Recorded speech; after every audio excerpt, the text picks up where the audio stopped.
Trolley bag যেন হয়ে উঠেছে আতঙ্ক। আহেরিটোলার পর বাগুইআটির দেশবন্ধু নগর।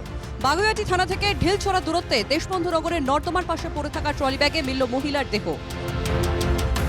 সন্দেহজনকভাবে ব্যাগটি দেখে এলাকার লোকজন বাগুইআটি থানায় খবর দেয়। পুলিশ এসে ব্যাগ খুলতেই চক্ষু চড়ক গাছ। দেখা যায় ব্যাগের মধ্যে রয়েছে এক মহিলার দেহ। মহিলার মুখে বাদামি রঙের টেপ পেঁচিয়ে লাগানো ছিল। আমি তারপরে ফোন করলাম, এখানে যারা দেখাশোনা করে তারাই তারপরে দিল। এর মধ্যে আরো লোকজন চলে এসছে, তারপরে পুলিশও এলো, এসে তারপরে বডিটাকে উদ্ধার করে নিয়ে গেল। বাক্সটা আপনাদের সামনে খোলা হয়েছে? সবার পুরোটা খোলা হয়নি, একটুখানি খোলা হয়েছে। তার মধ্যে একটা বডি পাচ্ছে, সেটা সব দেখে দিল। মহিলা। খবর পেয়ে ঘটনাস্থলে যান বাগুইআটি থানার আইসি। কথা বলেন স্থানীয়দের সঙ্গে।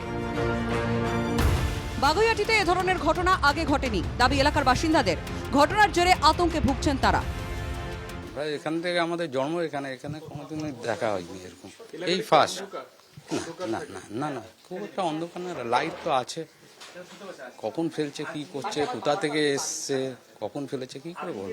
ভয় তো লাগছে না, যে এরকম হলে খারাপ লাগছে না। পাড়ার মধ্যে এত বছর রয়েছি আমরা, কোনোদিন কিচ্ছু দেখিনি। বাগুইআটির মতো ব্যস্ত এলাকায় কে বা কারা ট্রলি ব্যাগটি ফেলে দিয়ে গেল তা নিয়ে বাড়ছে রহস্য। মৃত মহিলার পরিচয়ও মেলেনি। পুলিশের অনুমান, অন্য কোনো জায়গায় খুন করে মহিলার দেহ বাগুইআটিতে ফেলা হয়েছে। কে বা কারা ব্যাগটি ফেলে গেল তা জানতে এলাকার সিসিটিভি ফুটেজ খতিয়ে দেখছে পুলিশ।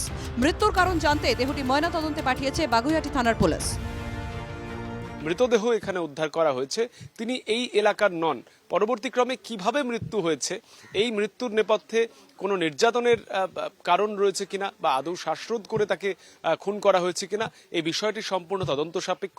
সুরজিৎ মণ্ডলের সঙ্গে সৌরজ্যোতি বন্দ্যোপাধ্যায়, NKTV বাংলা, বিধাননগর।